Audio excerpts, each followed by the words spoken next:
Montréal pue. Et ça pue partout. Partout, là, dans tous les quartiers. J'entends déjà les gens rire dans leur voiture. Tout le reste n'est que fumisterie. Donc, on veut un monde qui sent l'eau de Javel. Un monde blanc, blanc, blanc, blanc, blanc, sans défaut. Rémi Villemure. Moi, ce que j'aime, c'est que 4 fois sur 5, j'ouvre Le Devoir, puis je sais qu'il va y avoir un article, quelqu'un quelque part qui va essayer de me culpabiliser. Tu fais ci, tu fais pas ça, tu fais pas ci, tu dis tel mot. Je me sens tout le temps culpabilisée. Puis là, c'est d'un article pas mal culpabilisant dont tu veux nous parler, Rémi Villemure, oui. Sur les voyages. En fait, c'est un article dans la section culture sur un livre publié en France qui sort en ce moment, là, cette semaine en tout cas, sur, en fait, l'idée même de voyager à l'ère des changements climatiques.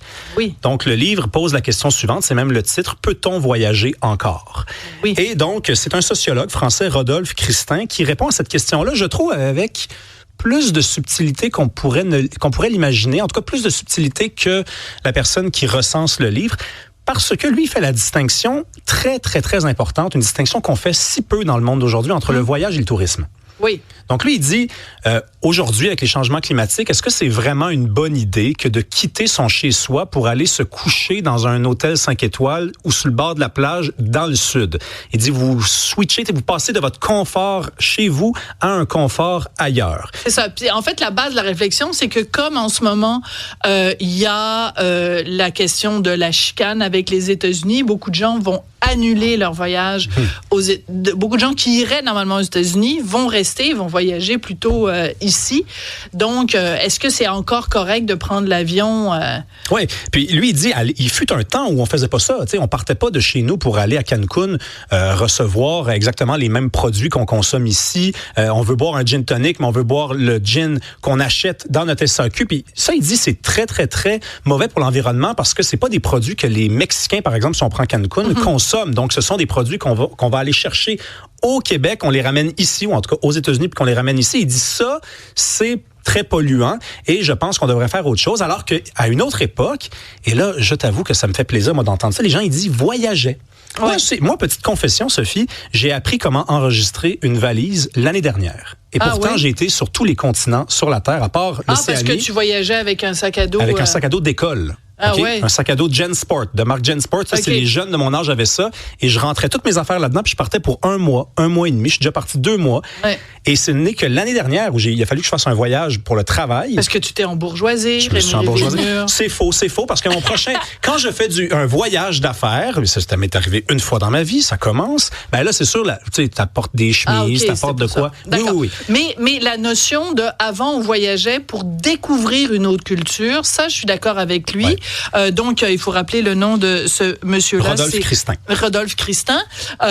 Parce que, en effet, maintenant, tu le vois, mettons, tu vas à Venise, ben ça a commencé tout le caca a pogné dans le ventilateur quand à Venise, en bas des marches d'Espagne, ils ont installé un McDo. D'ailleurs, ça a été le début du mouvement slow food en Italie, parce que si tu vas en Italie puis qu'au lieu d'aller en Italie pour découvrir les bonnes pastas italiennes, tu vas là pour manger du McDo, c'est toi qui as un problème. C'est rendu, le voyage n'a plus de sens. Là, tu vas ailleurs pour redécouvrir ce que tu as déjà chez toi. Ben en fait, lui, il appellerait ça du tourisme. Donc, le voyage, pour lui, c'est tu t'en vas au Vietnam, par exemple, ou alors même en Italie, et tu vis comme les Vietnamiens au Vietnam ou comme les Italiens en Italie. Et ça, juste sur le plan de l'environnement, il dit c'est très peu de pollution, ou en tout cas, c'est moins de pollution, parce qu'on fait pas rentrer des produits pour toi. On construit pas des autoroutes pour des autobus. Et aussi, c'est qu'en fait, l'impact du tourisme, ou même encore pire, évidemment, du surtourisme, c'est que, mettons, dans les quartiers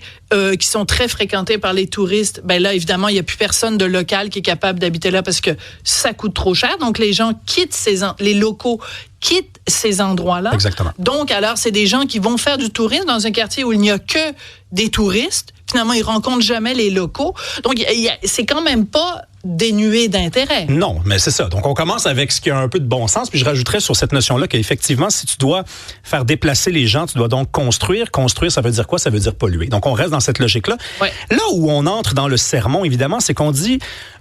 à l'ère des changements climatiques, il ne serait pas suffisant d'arrêter de faire du tourisme et de revenir au voyage. En vrai dire, il faudrait arrêter de voyager.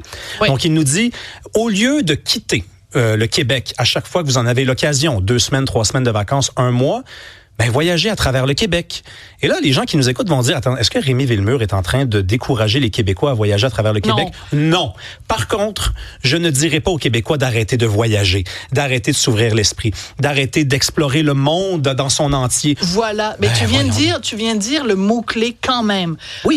Rémi, ouvrir les esprits. Parce que aussi, c'est intéressant de faire un parallèle entre ce texte-là qui dit « Arrêtons de voyager dès qu'on a quelques jours de congé » et un texte qui est publié dans je ne sais plus trop quel journal où c'est un vaste mouvement, c'est des parents dans leurs enfants sont dans une commission scolaire et ils font pression pour que le centre de service scolaire arrête de faire quelques voyages que ce soit pour les jeunes aux États-Unis.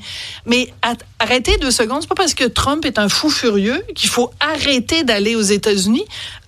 Les jeunes, là, vont peut-être rencontrer des jeunes Américains, ils vont peut-être les faire changer d'avis, justement, puis ils vont peut-être dire « Ah, Canadians are fun », puis on s'ouvre mutuellement l'esprit par le voyage aussi. Tout à fait, puis j'ajouterais que pour comprendre les États-Unis, je pense que ça peut être une bonne idée que d'y aller, en fait. Oui, tout à fait, parce que de lire les journaux alarmistes en ce moment sur la question, c'est pas suffisant. Il faut voyager, il faut discuter avec les Américains, il faut s'asseoir avec eux, il faut prendre une bière, 2, 3, 4, j'en recommande même 5 dans les circonstances actuelles. Non, mais c'est vrai, il faut faire ces choses-là.